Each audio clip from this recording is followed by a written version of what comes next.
Herkese selam. Dün gece ChatGPT'nin yeni sürümü GPT-5 yayınlandı ve bu videoda GPT-5 ile beraber gelen yeni özellikleri inceleyeceğiz. İlk özelliğimiz otomatik model seçimi. Biliyorsunuz ki eski sürümlerde 4o, O1 mini gibi farklı versiyonlar vardı. Artık GPT-5 ile beraber bu versiyonlar ortadan kalktı. Eski sürümde mesela bir kodlama yazmak istediğimiz zaman O1 modelini seçmemiz gerekiyordu veya bir metin yazdırmak istiyorsak 4.5 modelini seçmemiz gerekiyordu. Artık GPT-5 ile beraber bu sorun ortadan kalkmış oldu. Tüm versiyonlar GPT-5 ile beraber tek çatı altında toplandı. İkinci özelliğimiz ise kişilikler. ChatGPT'ye özelleştir bölümüne geldiğimiz zaman burada ChatGPT nasıl bir kişiliğe sahip olsun diye bir bölüm eklendi. Bu direkt varsayılan olarak geliyor. Siz buradan İstediğiniz bir kişiliği seçebilirsiniz. Burada 4 tane kişilik var. Bunlar alaycı, robot, dinleyici ve geek. Alaycı, eleştirel ve iğneleyici bir yapıya sahip. Eğer alaycı modelini seçerseniz size vereceği cevaplar iğneleyici ve eleştiri tarzında oluyor. Robot modelini seçerseniz ise sorduğunuz sorulara direkt net bir şekilde gereksiz kelimeler kullanmadan size sorduğu soruları cevaplıyor. Dinleyici modunda ise düşünceli ve destekleyici, yani sizi her zaman dinleyen ve sizi motive eden cevaplar veriyor. Geek'te ise daha meraklı, daha araştırmacı, daha iyi yanıtlar vermesi için size de ekstra sorular soran bir model arkadaşlar. Siz burada ChatGPT'yi daha çok hangi özellik için kullanıyorsanız ona göre buradan bir kişilik seçebilirsiniz. Ben şimdilik bunu varsayılanda bırakıyorum. Üçüncü özelliğimiz ise canlı kod ön izleme özelliği.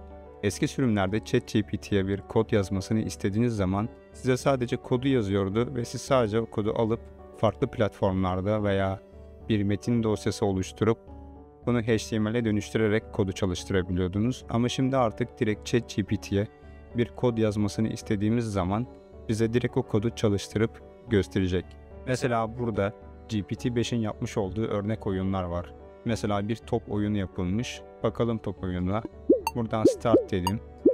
Fareye tıkladığım zaman bu böyle zıplıyor. Biraz Flappy Bird tarzında bir oyun yapmışlar. Farklı oyunlar da var. Mesela burada Pixel Art diye bir oyun yapılmış. Bu piksel boyama uygulaması tarzında bir proje. Typing Game yazma oyunu varmış burada. Klavyede ne kadar hızlı yazdığınızı ölçen bir oyun yapmışlar. Bir de burada bir davul simülatör oyunu varmış. Bu harflere tıkladığınızda davul sesi çıkartıyor. Bir de lof.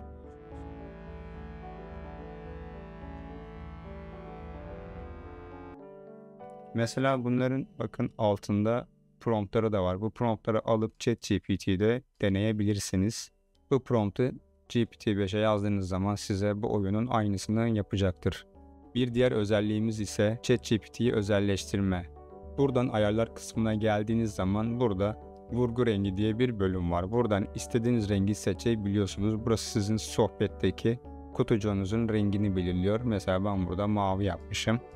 Ben buraya bir yazı yazdığım zaman buraya selam yazıyorum mesela. Bakın gördüğünüz gibi benim kutucuğum artık mavi renkli çıkıyor. Bir diğer özelliğimiz ise gelişmiş ses modu. ChatGPT bu sürümünde ses modunu geliştirdi ve daha insansı konuşmasını sağladı. Ve artık ChatGPT daha insansı konuşabilecek. Fakat bu özellik şu an sadece ücretli kullanıcılara açılacakmış. Fakat ilerleyen dönemlerde ücretsiz kullanıcılara da açılabilir. Bir diğer özelliğimiz ise Google entegrasyonu.